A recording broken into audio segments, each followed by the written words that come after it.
Hey guys, it's Pat Jenkins of On the Hill Media and voice of Fayetteville High Bulldogs Athletics. Make sure and subscribe to our YouTube channel that's On the Hill Media. Make sure you hit the bell for all notifications. As we say, let's get it.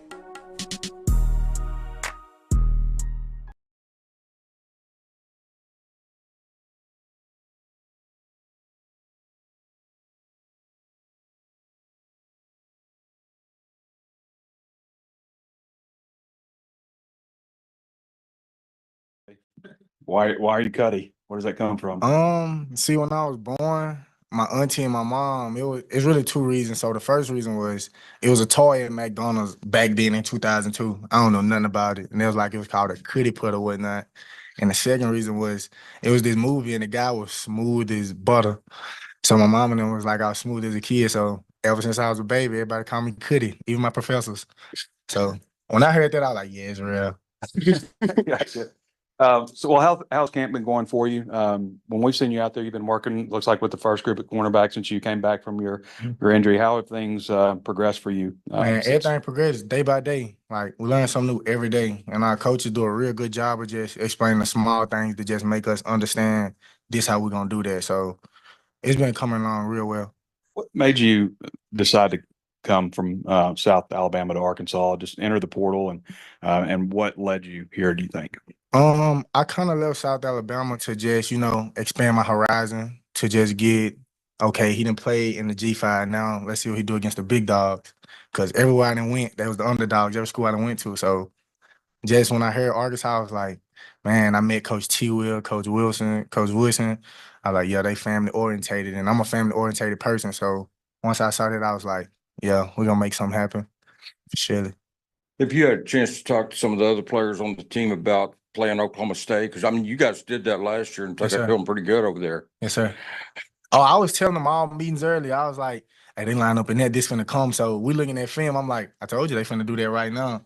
So all the players, and one thing I like about the DB group here, everybody a listening ear and everybody got their own characteristics. So that really stand out to me here for sure.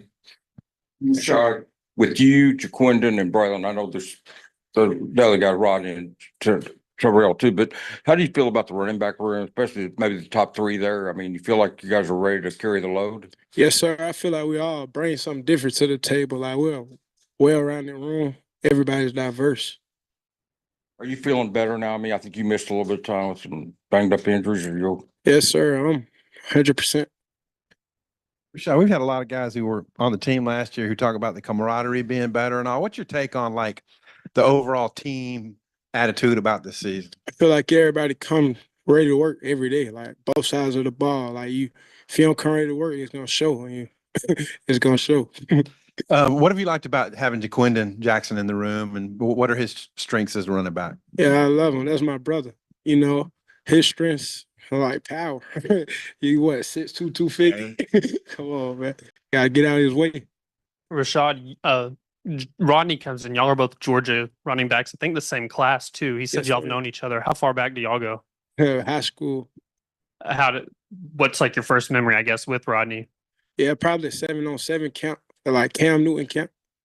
What has he done since he's gotten here? What do you think he brings to the room? He keep everybody. He try to help. And welcome here live for our Monday edition of On the Hill. It's talking season of On the Hill Media, live here at CMAC Southern Kitchen at 7420 West Sunset Avenue. Just wrapping up the lunch rush, but it may be more because it's always seemed to be, Demetrius, when we're here, more people want to come in and get all the goods here at CMAX, and like they say, it is just that good. But we'll let you hear audio coming in of Marquise Robinson, known as Cuddy Robinson, and Rashad Dubinion following Saturday's practice. Final availability to us media guys will be no more media availability going forward. Demetrius, how you feel about that? I got a question. So this is officially the last week of talking season, right? Nice talking season all year. Oh no no no Oh, no yeah. no no no. We don't talk high school. No, we it talk all ain't- kinds no, of no, stuff. no. It can't be talking season then. Yeah, that's the name of the show. Talk, Change the name. talking season. No, that's out the way. That's Hey, that's when- preseason. When we start playing football, it's gonna be a whole bunch to talk about. It ain't talking season now. Now it's result season because Yes. all the things that we keep talking about Arkansas Yes. and the potential that they have and the wins and losses that we're predicting, Right. it's gonna come to fruition. Just almost a little over a week away. What is it? How many days are we away? Maybe 10. 10 days out from kickoff at War Memorial Stadium of the 2024 version of the Arkansas Razorbacks. And, I was at home, and I went through the interview with Cuddy Robinson and R-Dub. Cuddy's a mature guy.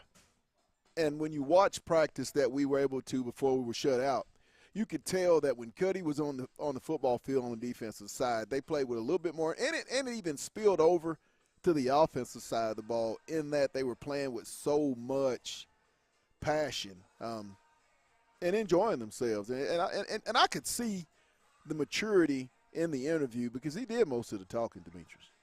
Yeah, I think R-Dub's just one of those guys that's reserved, keeps to himself, and he leads on the field. He's Right. a guy that, when it's time to play and time to show up, he's a guy of experience. He's a guy that has come clutch in some games. So I think he's just one of those guys, and he's ready for talking season to be over and ready to put the pass on it and play against some opponents. I know everybody's ready for talking season to be over.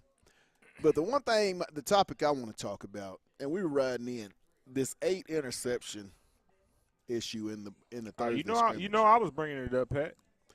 Did people not realize that this team picked off 12 passes in last season's 2023 year? That they were ranked one of the top interception secondaries. I mean, they're going to do that to a lot of guys. And when you have about, like I said, 95% of those guys coming back, the only one you lost really was McLaughlin. That's the only one that you really lost. Sticks, but I don't consider that a loss. I'm just keeping it real. I'm just keeping it real. I didn't think he could cover a cough. I felt they picked on him, and I felt they picked on Jaden Johnson. But it looks like Jaden has really been one of the more improved, and I agree with Sam. TJ Metcalf is one of the more improved secondary guys. That secondary is going to really shock some people. I'm not going to be shocked. I'll give them 12 on the year or more for a group. I mean, I think this team is going to pick off a lot of passes because I think the front is going to be able to get a lot of pressure on the quarterback. And then when you got those versatile linebackers like a Brad Spence or Larry Worth, and you can put them on the edge, who I think Brad Spence is a natural rush-in type of linebacker. I mean, that's the same position that he played coming out of high school where he was, I think, the greater Houston area defensive player of the year and a 4-star young man. So, Pat, what that got to do with that young man throwing 8 picks at the see, scrimmage? I understand because I heard what Sam said. I hear it was you. just I it heard wasn't what you just said. Talon. It was first team, second team, third. They threw 8 as a total, which, I mean, Okay. and the group admitted that 3 All right. of them were right through the receiver's hands. So, really, 5. I'm of the belief I play receiver, hit your hands, you got to catch it. All right, so No reason So let's should you say let it slip let's through your say fingers. regardless of the 3 that were dropped, out of those 8, how many would you say is Taylor's? Can we say 4? No, I think Talon threw 3. I think it was 3 because Kyle Parkinson gave us the total. I think it was split up really well throughout the 3 quarterbacks that played. But as I say, you have to give in the film. If you go back and watch some of the highlights, there were defensive linemen getting their hands up, tipping balls. That's what you're coached to do. And those windows weren't very big, and guys were just taking the ball. I mean, you have athletes. I think what people get the misconception is there's no athletes in that secondary. These guys are 6'2", 6'3", 6'4". I mean, hell, Larry Worth is 6'4", 230 pounds, and he's sometimes at the safety spot. That's unbelievable height. I mean, you're talking about Selman Bridges, 6'3". Well, Pat, to me, if receivers aren't catching the ball, to me that's a lack of confidence in some of your secondary receivers. Because as we were informed, Armstrong and Broden did not participate in that scrimmage, and Right. he even alluded to he felt that was some of the reason that some of these interceptions happened. So to me, it's really developing these younger guys to really fill the void for, when you do have an Armstrong who I'm sorry to say is prone to have injuries Right. We really have to think about some of these guys that are injury prone. They're going to miss some opportunities to get in the game, and we're going to have these secondaries and some of these third string guys and some of these freshmen that have to come in and really produce, or you will see those type of turnovers because let's just be real. Practice translates to the real game, and Exactly. these can be tendencies that guys tend to have when they don't have the experience like a Armstrong, Exactly. like a Broden. So to me, I wasn't concerned, but it did raise questions about what happens if our starters get hurt. That did kind of ruffle my feathers a little bit. I want to know because we've been hearing things about Satanga, so I'm like, okay, it's Broden and Armstrong that I'm hearing back. So why isn't Satanga's name being mentioned? Why Oh, he's doing work. He's doing work. He's doing work. And I don't doubt that. But what I'm still saying is when those guys aren't on the field, he has to be the guy. Right. He has I to be think Davion Dozier, who Petrino mentioned, Monte Harrison, who Petrino mentioned, C.J. Brown was one of the guys. Those guys mentioned. don't have any experience, though, Pat. I think what it is, this is going to be a receiver group that's going to have to – they're going to have some babies grow up. I mean, these young ones are going to have to grow up, guys that we don't know a lot about. I think that's been the most interesting to me out of fall camp is when your stars do go down, who are they talking about in the press conferences? I mean, who's flashing and whatnot? And a lot of these guys are just going to need the reps. I think they're really deep in the wide receiver room. I think they're going to have to make plays. And as they make plays with that youth, then you gain that confidence. But it's going to be a very, very young wide receiver room, but a very talented wide receiver room. And if they can get, Armstrong back and they bring Broden back healthy, this could be a scary bunch. This is the type of wide receivers that Bobby Petrino loves to have in his arsenal. He does. To call plays. I Even, like this. Even Bobby said it himself that you can have the most talented receivers, but if you don't have your spacing right and you don't have your timing right in this offense, it's not going to work because each wide receiver plays off the other wide receiver. It's a very timing, space awareness type of offense when you're talking about Bobby Petrino. So, again, those are the minute things that raise flags to me when and to go along with that because Pittman said some of those turnovers were due to lack of protection. Yes. It wasn't just on the receiver. Some of this was due to the offensive line, and that was a question mark that I've had. I think everybody's had since last year about what is the offensive line going to look like. So you're right. We can't blame all these turnovers on Taylor Green or the quarterback position. We also have to look at or consider the play and of also the offensive line. And also think what they're going to have to really focus in on is this defensive line is pretty damn Absolutely. good. This defensive You're right, line is going to cause a lot of problems You're right. for SEC fronts. And, I mean, you look at this. You got a sixth-year senior in Eric Gregory, a sixth-year guy in Keevy. You have a fifth-year guy, Landon, fourth-year junior in Cam Ball. I mean, you have a lot of experience on this defensive line, and this is going to be something that they're going to be a problem throughout the year. Now, I mean, there were some breakdowns, and Addison Nichols addressed that in the press conference. That, hey, sometimes the defense is going to get us, and sometimes we're going to get them. Last week, in that first scrimmage, offensive line had the better hand, but the defense came out and should. With the defense knowing their system 2 year going second year, and then Arkansas's offense just in year one, you kind of expect the defense to be a little ahead.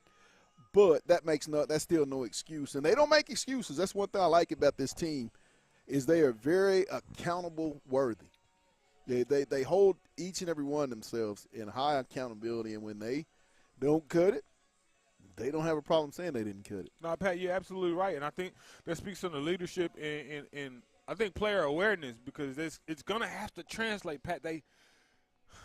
This is going to have to be a class in a year that these guys put everything together. It's not going to be an opportunity of, hey, we don't know, hey, we need another year. There's a lot of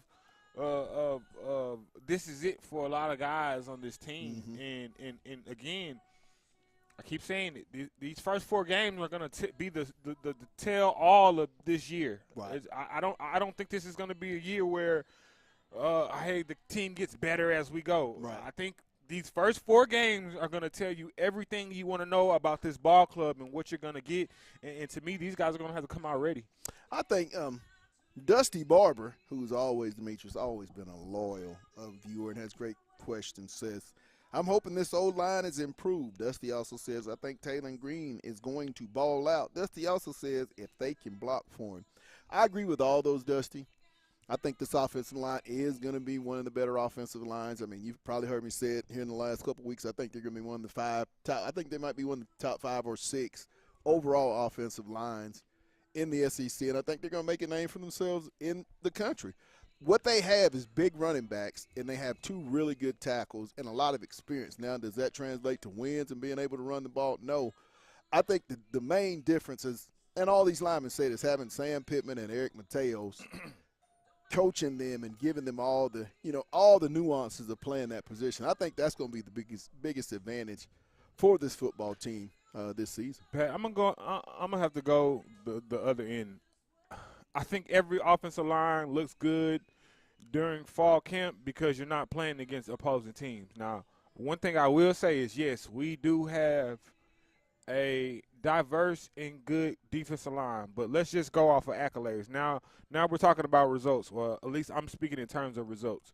We only had 1 defensive player that made the All-American list, right? And that was rightfully the way it should have been. That was Landon Jackson. It should have been that No, way. that is not the telltale all, but I'm telling you, if you can look across the conference and see 2 to 3 All-American players or all defensive players on these other teams, and Arkansas doesn't have those, that raises question marks to me as well. See, I think all that's a perception. I think when you have 2 bad seasons and when your program has not been as good, you could have talented players and they could be overshadowed. But I think that's just what Arkansas is. You can't go 4-8 and expect to have a lot of. You're absolutely right, but. And I know this is a new year, so I'm only playing devil's advocate to what you're saying, right. and telling you reasons why this offensive line may not be what you think. And one is it doesn't have experience. That was the end of my comment. I can't agree with that because Patrick Kudus is experienced. Braun is experienced. Experience in what way? They both were starters last year. Patrick in Kudus what conference? In SEC. Patrick has been at Arkansas and played the last 2 years. How many games did he play, Pat? Patrick played his freshman year, and he started every game last year. He's hurt right now, which he's in his junior year. Fernando Carmona started for 2 years at San Jose State, and right now is rated by PFF as the top left tackle that will come out in the draft. They might not have experience here. Blackstock was a starter at Michigan State. That's cool. Addison Nichols was a starting center in the SEC for Tennessee. These guys have played. They just hadn't been in the Razorback uniform. I think what the SEC has become on the offensive line is a bunch of transfers and a bunch of maturity. We all know that. If you cannot be young anymore on the defensive lines. I don't think you can play that way. And it's not just in the SEC. I think you have to play an older football game since the transfer portal. But Pat, I don't disagree. But I get all your questions about that offensive line. I don't disagree. But what I'm telling you is, nonetheless, none of these guys have played together, and we all know the offensive line is about cohesion. Right. Can you work as a unit? You might have a great guy at your left tackle, but your right side is trash. Right. So that's why I'm saying, yes, I'm excited about these guys that they went out and got, but I'm not sure if it's going to translate, and I think that's going to be a big – and I'm only saying this due to what – that's what makes Arkansas so – Interesting. Yes, and I'm not saying this to yes. I'm not saying this to talk trash. We heard that a lot of the SEC meetings that you and I was.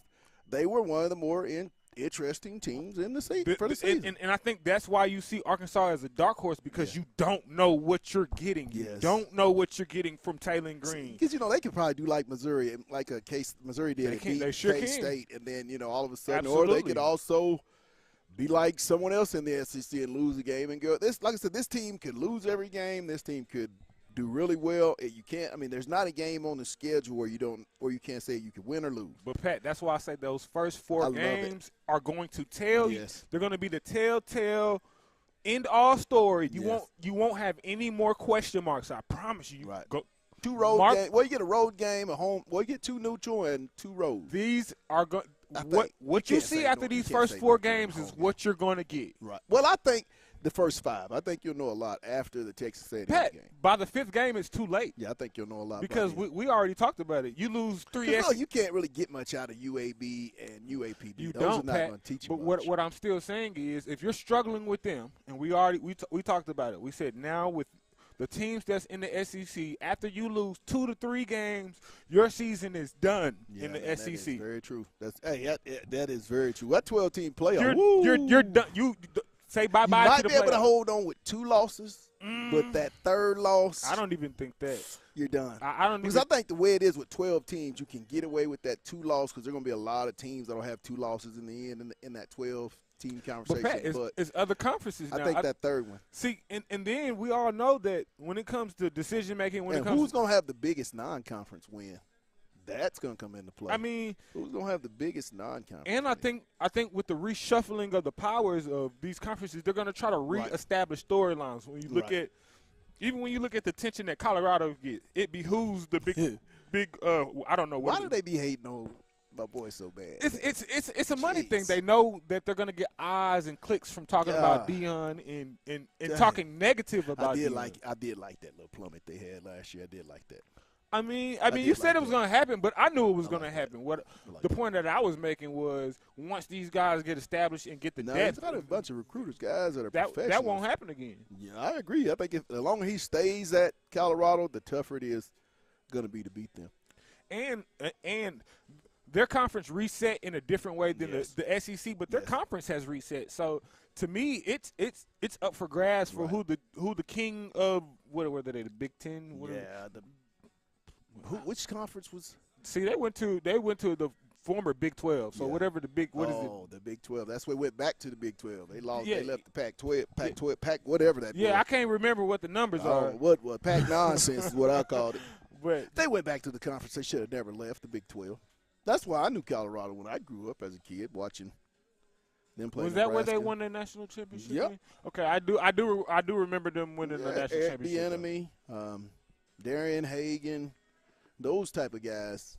Rashad Salam. I mean, they were Big 12 running backs. We got another comment from Dustin. He says, if the O-line is decent, I think they'll pull a whole lot of upsets this season. I agree, but again, This team is going to have to win a game that they're not supposed to win, I think. I think this team is going to win a game that's going to give them a ton of confidence. But Pat, I'm telling you, it's the Oklahoma State game. I think they win that Oklahoma State game.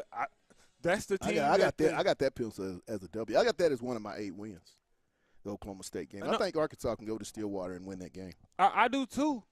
I just think that's going to be the game that puts them over the hump until they run into injuries. I Top think 25 team if you beat them early. exactly. Again, I said this on a previous show. That will be the spark of national conversation because you Yes. didn't. Not only did you beat a top 20, you're talking about a top team. You Yes. know, somewhere 15. I want to say I 15 think to they picked to 17. win the Big 12. If memory serves me right. Again, if we're gonna do these, They're the big dog in the I'm conference. gonna equate this to basketball. Those quad wins when you get the You know how they say them quads. the quad wins. I think you look at you look at We're gonna come with our quad wins. the quad wins. Arkansas, that's a quad win for Yeah. Arkansas. That's the only quad win they got. I mean, that's the only Yeah. quad Yeah. chance they have. You're right. You can't say Louisiana Tech or UAB or Nope, quad. nope, No, nope. absolutely no. Nope. So you get that one opportunity, and then you got 8 more to put a stamp on it. I'll still say 8-4. But hey, we're gonna take a real quick break and let you hear more of Cody Robinson and our guy R-Dub. It's on the Hill, on the Hill Media, live from CMAX Southern Kitchen. It's talking season. We'll be back. That jump here to Arkansas.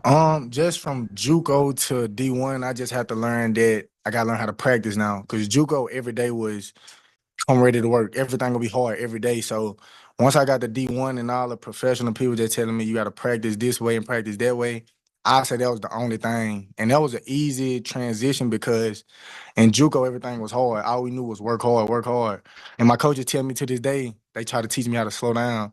Cause I'm gonna work hard in everything I do. So they still teaching me like practice like a pro.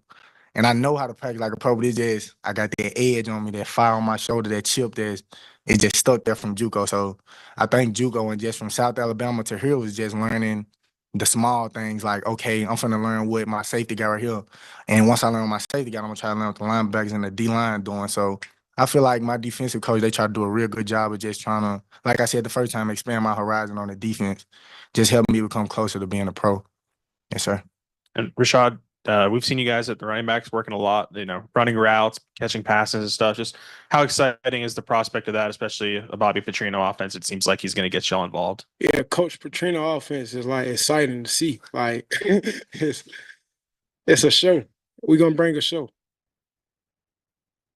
Yeah, Cuddy, I wanted to ask you a little bit more about Oklahoma State. I mean, obviously that was a huge upset, and you guys just didn't beat him. You beat him pretty soundly, as I recall. I was reading you had a pick, set up a touchdown. What do you remember about that game? And then is it exciting to go back there again? The first thing I remember when I think about that game is I should have scored. That's the first thing. But the second thing is overall just going back for another year is knowing that.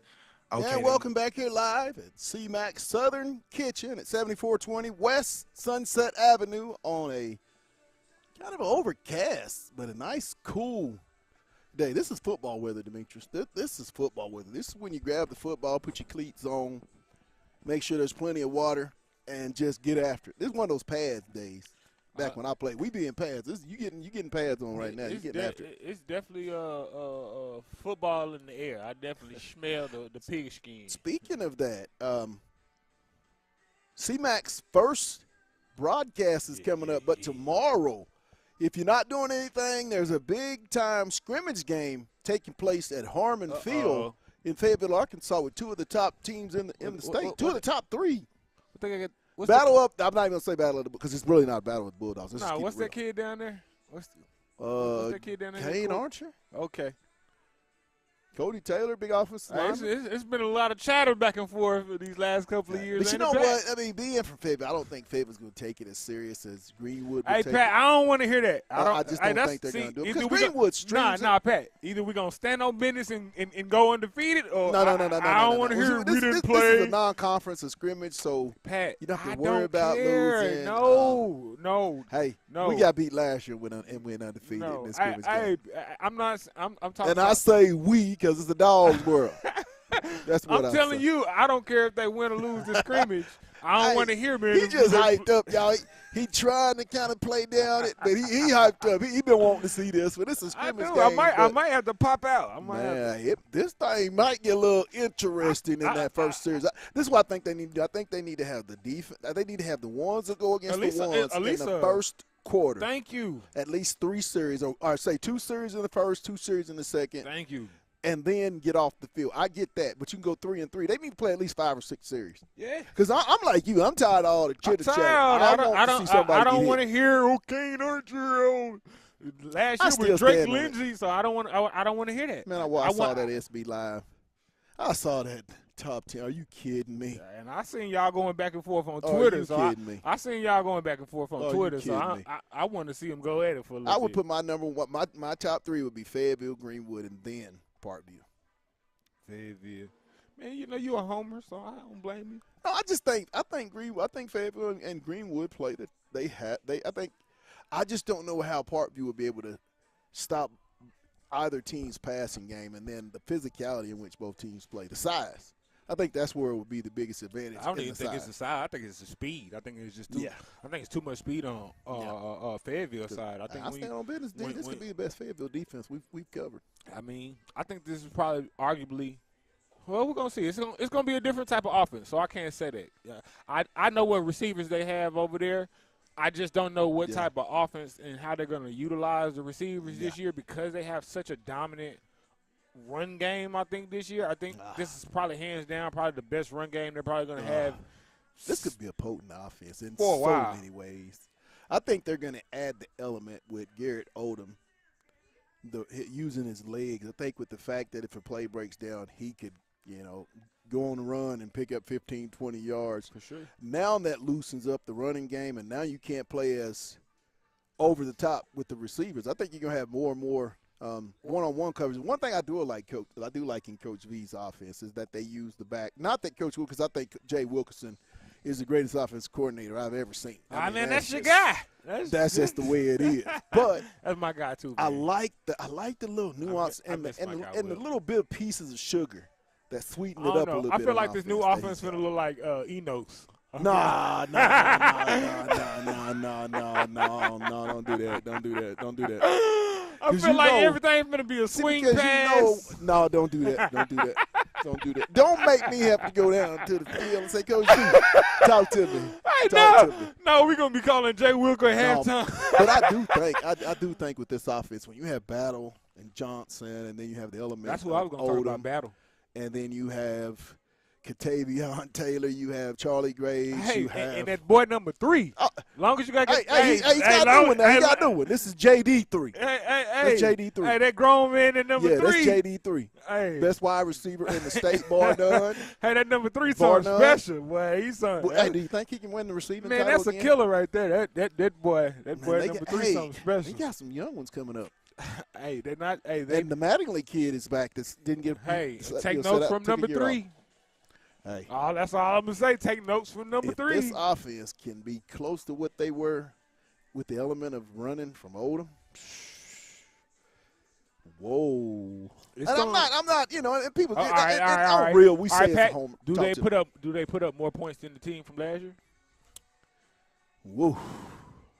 Now, that's a good question. Hey, I don't think they do. I think they get close. I think they have that. I think this offense under Volovich will what be they good enough average? to get What close. 40 points? Shh, they average about 30? 45. Yeah, the boy.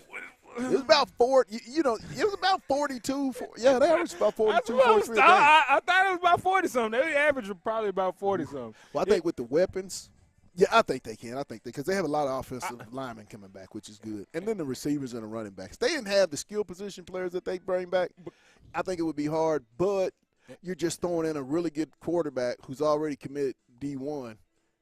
Now he can add that. But now he's not the drop back passer. No, there'll never be another Drake Lindsey. That young man had a different release. Man, I think Drake What was is the best pass you saw? What was the best pass that you ever saw Drake throw? From where, because we have a really good view all the time of how them passes be looking. I don't know. Probably them passes to number 3. Any pass to number 3, because number 3 was gonna go get it. Any pass to Jason Delamar was the greatest pass Lindsey threw, because that boy was gonna make both of them look great. and Drake's gonna go to Minnesota. And You know, I was told through a source that he been running, getting a few series with the one. I know Oh, they got yeah. him number 2. See, I think He's wearing number 3 though, so I can't say I got 5 on it. But I will say, what's my thing? 3s, please. I'd say that. Nah, Drake's gonna get some PT down there in Minnesota. I think I think him going to that university over. Arkansas messed up, didn't Nah, I don't think Arkansas messed up. I think he doesn't fit what they're trying to do. He doesn't. I won't say he doesn't translate to the SEC because I can't say that. I think that style of play hasn't been seen since Joe Burrow, Right. and I think it takes a special team to have that type of quarterback in the SEC be successful because it's become such a dual threat quarterback conference where if your quarterback isn't mobile or Right. halfway mobile, it's going to be some trouble because these defensive lines are so athletic. Man, I mean, these you got cats, man. defensive linemen now running 4.3s, I mean, 4.4s. these cats. That's Big that's kids. dangerous. I mean, when you see this, a 6'4", 270, 285-pound edge rusher that's running a 4.5, 4.6, Come on now. that's unbelievable. speed. Landon Jackson chasing Lindsey. Picture this. Ian Griffard chasing Lindsey. Come on.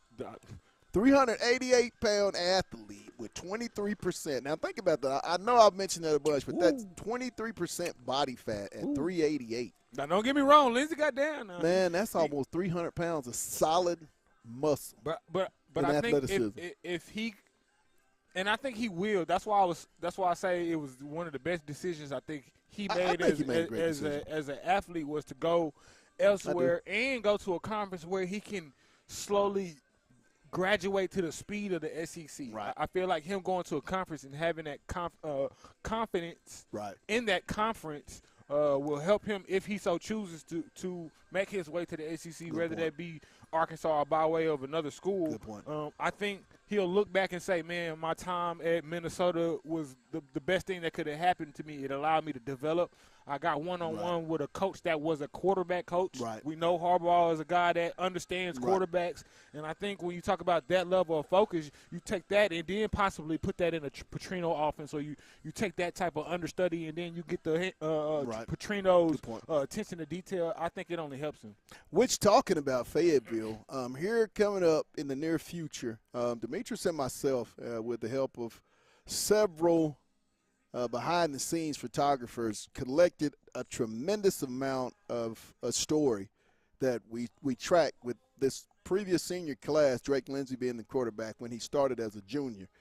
2 years, Demetrius, of constant footage. And with that plan, when we started this journey and we did this project, it was the fact that we had anticipated, or I had anticipated, that we'd be back to the state championship. Now, I'm not going to sit here on live TV at CMAC Southern Kitchen to say that I knew they would go undefeated, because I'm not going to say that.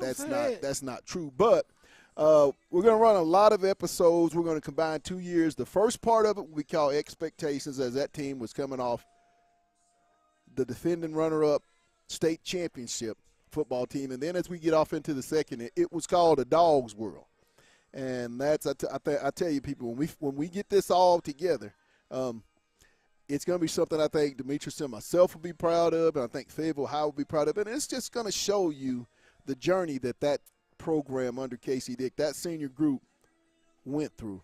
Man, we got a lot of footage. Not just that, I think it's going to be motivation to the future teams of even this one, because I think there's a lot of expectation on this Fayetteville team to go back-to-back. You talk about a J.O., you talk about a Delamar, you talk about Katavion. Those are guys that were big players and made a big impact on the previous team. So they played the sophomores on that team when they went 7-4. For sure. So I'm talking about guys that have been there and done that, and now want to leave their own legacy, being that senior class, or going to be that senior class. So I think now it's really about, can we make this thing a dynasty and become I hate to compare it to, but like a Bryant, where you go 4 and 5 and you just make history. And I think what you also get to see in this project that we did, you'll get to kind of delve off and see and see a little bit of the kid.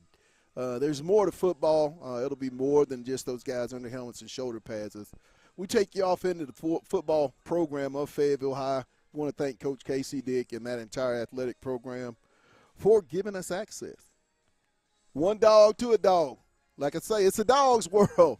But we'll be right back. It's CMAC Southern Kitchen here at 7420. It's talking season on the Hill Media. Hey guys, this is Pat Jenkins of On the Hill Media and voice of Fayetteville High Bulldogs Athletics. Make sure and subscribe to our YouTube channel. That's On the Hill Media. Make sure you hit the bell for all notifications. As we say, let's get it.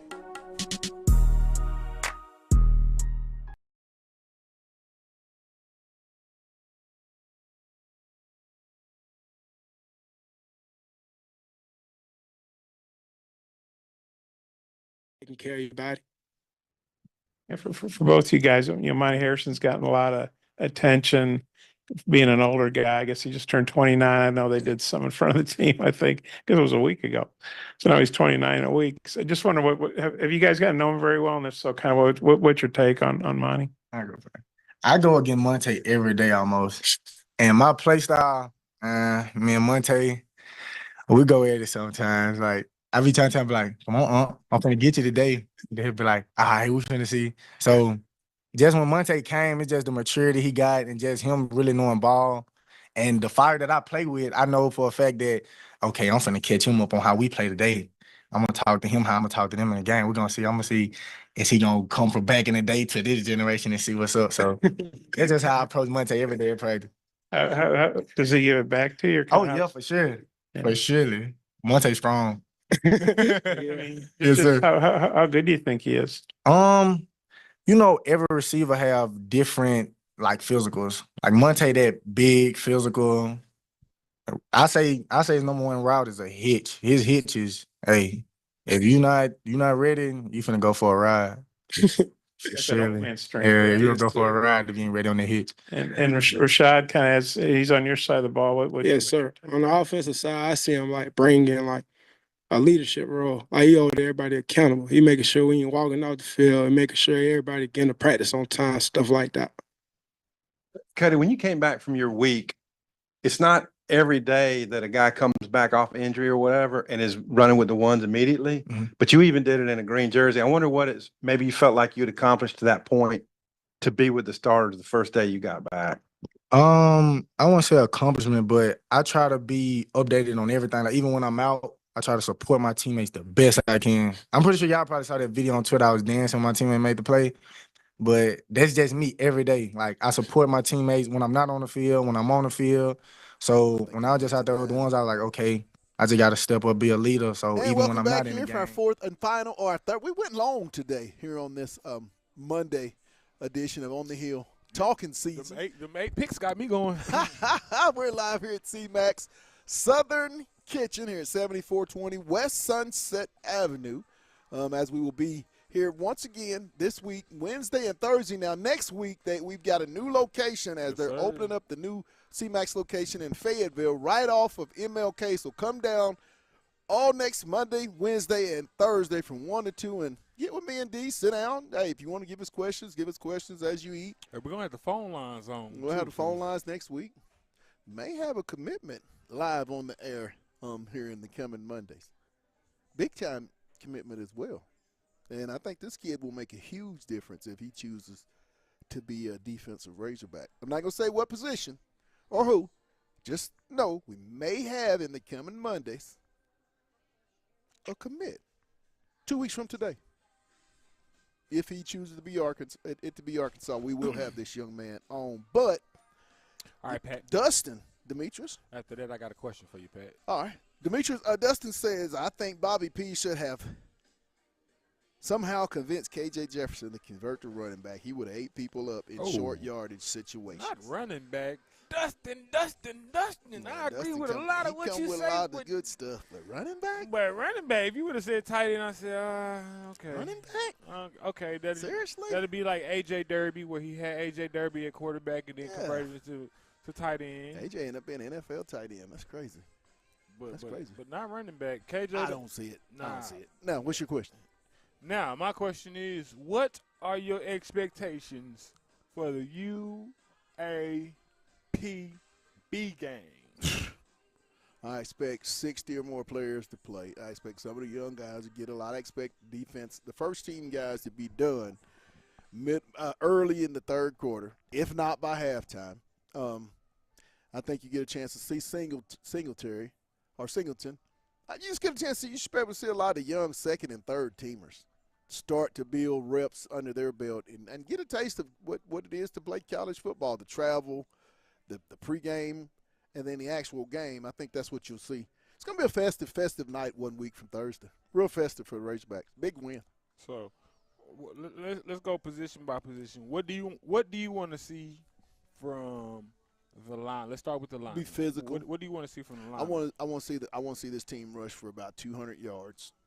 I want to see this team pass for 2. I want the offensive line to lead a very balanced attack in this Arkansas offense, which I think they're going to have a big day, over 500-plus yards. But I really want them to control the entire ball game from the start and set the tone, maybe taking the football down and limited passes and go ahead and show the physicality and set the tone really for the season. So I think that's what I expect the offensive line to do. How many running backs are going to have over 100 yards? I see maybe one. If that. They're so deep at running back. Bobby likes all those guys because each guy puts a little bit into the pie to make it look so good. So I think if anybody, it'd be JJ. I'd give it 22.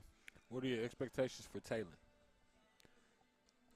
300 yards, 3 touchdowns, 0 picks. Zero. Because I was going to ask. 0 You know that picks. was going to be my 0 picks. And I think I expect Taylor to get about 80 yards and maybe a short yardage touchdown run using his feet. I can see that. I can see them doing a read I option see that. where Close to about 400 all-purpose yards with accounted for about 4 touchdowns. I think the defense is going to get a pick 6 or a scoop and score. I think the defense, I'm looking for them to score probably twice in that game next week. special teams. Isaiah Satania starts to set. I think there'll be a lot of good returns. He may break one, but I think you'll start to feel good in the return game and the kicking game. So what's your score prediction? Arkansas, I think Arkansas wins 49-10. 49-10 is what I'll give them. That's what I'll do. Stand on business. Stand on business. What'd you give them? What's your main thing? What's your expectations? I'll throw that question back at you. One, limited penalties. I don't want to see more than 2 penalties. Yes. Yes, be very disciplined. Now I'm talking. I don't really even. I'm not looking at this as a score game. I'm looking at it from a do they pass my eye test? Right. So this is the criteria, the eye-teria, not the criteria, the eye-teria. So okay, you like that, all this toughness and physicality that I've been hearing about. You want to see it right out the bat. I want to see it out the gate. Okay.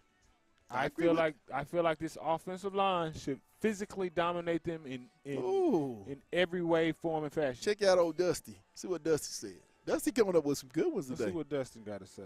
Old Taylor. He's a TG guy. Oh, that's what's up. I like Taylor. He's a TG guy. I think he has the tools to be a very successful. He says 250. 250? Yes. 250. Can you read it for me? I don't have it. He over. says, I think Taylor throws for 250. 250. And rush for 100. And he says the defense gets 3 picks. Okay. Ooh.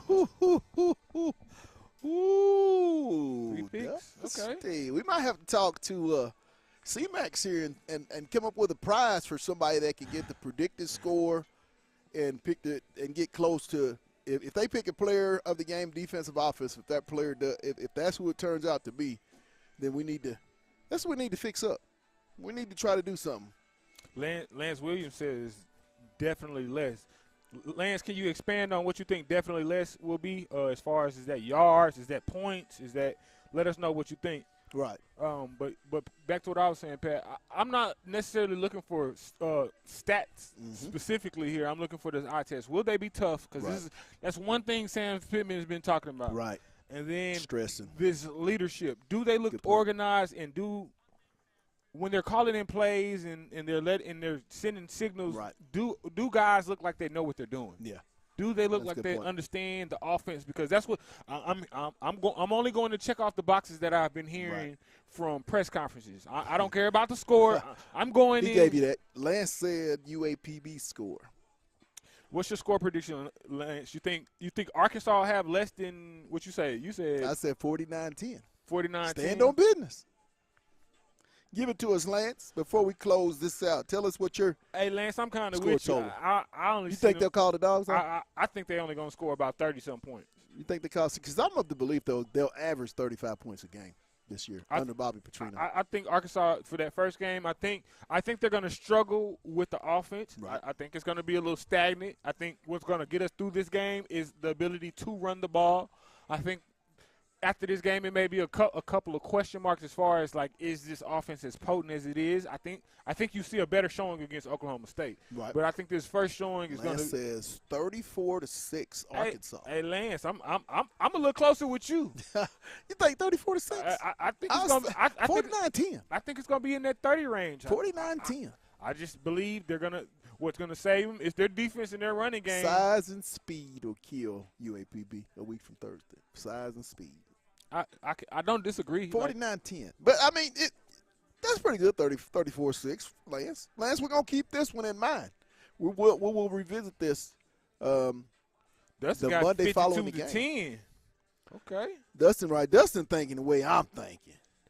See, Dion, hey, Dustin, DB, that's what I'm talking about. Dustin, stand on that. DB. Put that back in the chat. You got to stand on that, Dustin. Hey, 34-6 market and let me get a dish. Hey, we'll see what we can do. Hey, fish plate on me for you, Lance. Yeah. I'm riding with you, Lance. Yeah, okay. I'm riding with you. That's what we'll do. Fish plate on you, Lance. Okay, if it's 34-6, Lance can get a fish plate. If it's 52-10, Dustin, DB, we'll get you set up. You tell us what C-Max you're located to, and we'll make sure we we'll do the difference of the point spread. Yeah. 34-6 and 52-10. See, DB right up there, I said 49-10. He giving an extra field goal. like I said, I'm not saying that the offense won't be good. I just think this first game is going to be. Right. There's so many revolving pieces. I mean, Right. Man, everybody. This is a brand new, pretty. This is the fun part of this. This makes this season really fun. It does, but to me, it's a Buy brand new tickets. offense. Well, hey, we want to thank C-Max for being a proud sponsor, a title sponsor, a main sponsor of our show here live at C-Max Southern Kitchen at 7420 West Sunset Avenue. Come on down. Get your C-Mac burger, classic burger, bacon cheeseburger, jalapeno burger. If you like baskets, you can get tacos, fish basket. You can get chicken basket. You can get a shrimp basket. If you like po' boys, fish po' boy, shrimp po' boy, chicken po' boy, the sides they have, fries, coleslaw, corn nuggets, hush puppies, mac and cheese, mac street corn, and I've had them all darn near, and I'm going to continue on until I do. If you like wings, you can get a 6 wings piece. You can get 12 wings. Pick your favorite flavor. Make it sausage, C-Mac sauce, honey barbecue, garlic parmesan, buffalo. You want dry rubs. They got sweet preacher. They got lemon pepper. If you want salad, they got the C-Mac salad, the classic salad, the dressings, ranch, Caesar, Italian, Thousand Islands. Kids menu comes with fries and a drink. Classic burger, 2-piece chicken basket, 2-piece fish basket, junior shrimp basket, mac and cheese, and the drinks, Pepsi, Diet Pepsi, Cherry Pepsi, Mountain Dew, Starry, Mug Root Beer, Dr. Pepper, Orange Crush, Tropical Lemonade, milkshakes, vanilla, chocolate, strawberry, and cookies and cream, and I've had all of those, I'm telling you. That's it for Demetrius and myself and C-Max. It's just that good. It's on the Hill Media, and it's talking season. You know what I say. Let's get it. We'll see you on Wednesday. Hey, guys, this is Pat Jenkins of On the Hill Media and voice of Fayetteville High Bulldogs Athletics. Make sure and subscribe to our YouTube channel. That's On the Hill Media. Make sure you hit the bell for all notifications. As we say, let's get it.